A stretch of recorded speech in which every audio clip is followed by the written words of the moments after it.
A proposta de emenda à Constituição que criminaliza a posse e o porte de drogas em qualquer quantidade começará a ser discutida no plenário do Senado na próxima semana.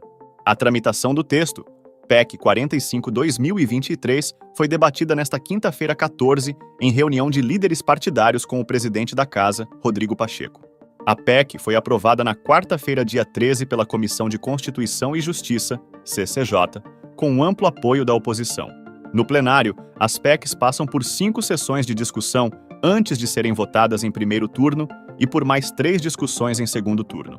A aprovação ocorre quando o texto é acatado por no mínimo 2/3 dos senadores, nos 2 turnos de deliberação.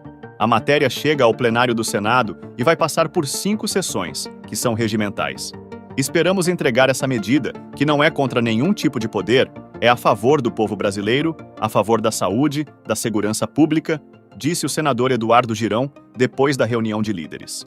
A questão do porte de drogas também está sendo analisada no Supremo Tribunal Federal, STF, mas o julgamento sobre o tema foi suspenso na semana passada. A Corte avalia se é constitucional ou não trecho da Lei de Drogas, Lei 11.346 de 2006, que criminaliza o porte e a posse de drogas para consumo pessoal. 5 ministros do STF votaram pela inconstitucionalidade de enquadrar como crime unicamente o porte de maconha para uso pessoal.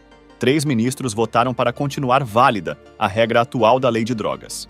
Para o senador Jorge Seife, do PL, o entendimento a favor da descriminalização do porte de maconha pode dar um sinal verde para o crime organizado. É natural que tenhamos 5 sessões de debate para ouvir as pessoas a favor, para ouvir as pessoas contra, para ouvir os argumentos e finalizarmos ali com alguma emenda, com alguma mudança de texto, que aprimore esse importante dispositivo que diz não às drogas no nosso país, declarou Seife. A seguir, confira o vídeo do renomado jornalista Alexandre Garcia, expondo a verdade sobre os inquéritos do fim do mundo e trazendo uma análise detalhada do real cenário político brasileiro. Do 5º aniversário daquilo que o ministro Marco Aurélio Mello chamou de inquérito do fim do mundo. E está sem fim, na verdade. Só para recordar, o então presidente do Supremo, Dias Toffoli, alegando que havia nas redes sociais injúrias, difamações, ameaças, calúnias contra ministros do Supremo, considerou que fosse uma questão interna do Supremo, como se os crimes tivessem sido cometidos lá dentro, aplicou um regimento interno que já estava derrogado pela Constituição de 88 e sem sorteio também passou para... escolheu ele próprio, o relator ministro Alexandre de Moraes. Eu disse derrogado porque a Constituição, nos artigos 127 e 129, exige que o autor de qualquer ação seja o Ministério Público, e não houve Ministério Público nisso. E, ao mesmo tempo, os crimes não foram cometidos lá dentro do Supremo, né? Era uma questão de inquérito administrativo dentro do Supremo, de alguma coisa que tivesse acontecido lá. E mesmo assim teria agora que ter Ministério Público. Mas, enfim. Eu vi uma entrevista hoje no Estadão de um advogado que tem 53 anos de advocacia e que funcionou muito no Mensalão, no Lava Jato, defendeu o PC Farias, né? O advogado Antônio Cláudio Maris de Oliveira. Ele disse ao Estadão que hoje há dificuldades que não havia durante a Lava Jato, com todos os erros que foram apontados, não havia dificuldades como hoje. Disse ele, o exercício da defesa está difícil. Sustentação oral você tem dificuldade. Esse processo online é uma conversa fiada. Decisão monocrática é um abuso, disse o advogado Antônio Carlos Maris de Oliveira. E depois, se referindo a muitas declarações de ministro do Supremo, ele disse, juiz não combate, juiz julga. Porque a gente vê aí, vamos combater a fake news, depois teve nós derrotamos o bolsonarismo. O juiz julga. Essa é a expectativa de um advogado com 53 anos de advocacia. segundo entrevista concedida ao Estadão. Gente, Prefeitura de Curitiba pareceu um balão de ensaio, né?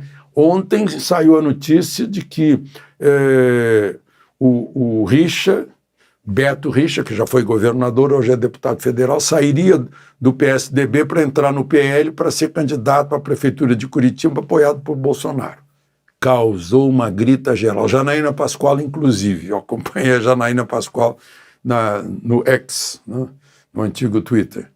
E ela, inclusive, mostrou, não, peraí, na última eleição, o Paulo, né, que todo mundo esperava que fosse Paulo Martins, que é do PL, ele perdeu para Moro por pouco na eleição para senador, né? O Moro fez 1.950.000 e poucos mil votos e o Paulo Martins fez quase 1.700.000, né? Bom, eu acho que foi um balão de ensaio, todo mundo recuou. E agora o Paulo Martins diz que se afasta da presidência do Diretório Municipal de Curitiba e que se oferece e está disposto a ser candidato a prefeito pelo PL. E o Richa anuncia que não vai sair do PSDB, inclusive para não ter problema com o mandato dele de deputado federal. Tudo voltou como dantes no quartel de Abrantes. E eu acho que Paulo Martins é um bom candidato pelo desempenho que ele teve como senador, né? Eu já ouvi muita gente de lá falar no nome dele para governador, etc. Bom, o IPEA mostra que a inflação de fevereiro deu um salto. Um salto relativo, está 0,88, né? Ou seja, 88 centésimos%. Mas mostrou uma alta. Isso significa quase 1% no mês. Se a inflação está 5, pouco, isso aí projeta quase cerca de 10 ao ano, que é muita coisa, né? Vai muito além da meta. E aí a gente vê que o presidente está preocupado com o custo da alimentação dos pobres. E está começando a haver queixas dentro do PT que o Ministério não está trabalhando, que o Ministério só está atrapalhando, mas tem gente se queixando também que Lula fala e atrapalha, né? Agora, feio mesmo está Cuba, né, em que o próprio ditador confessa e saiu no jornal oficial, único, não, o Granma, né? O habitante de Cuba, a população, está gastando 70% de sua renda para comer. Cuba importa 80% do que come. Passaram, parece que 4 meses sem carne de frango. Um salário mínimo lá não compra 30 ovos. Então, uma ditadura que já tem mais de 60 anos, né? Ela apodrece, né? Eu lembro que o ministro Golbery me dizia, né? O governo que se mantém, ele traz o germe da sua decadência, né? Por isso se renovou o presidente, mas no fim não, vamos devolver o poder, chega, né? É que está se falando agora, porque vai fazer 60 anos de 1964. Mas... E para calar a população, em Cuba, por exemplo, tem aqui dados de uma ONG de direitos humanos. Em fevereiro foram presas 71 mulheres e presos 24 homens, por fazer manifestações contra o alto custo de vida, né?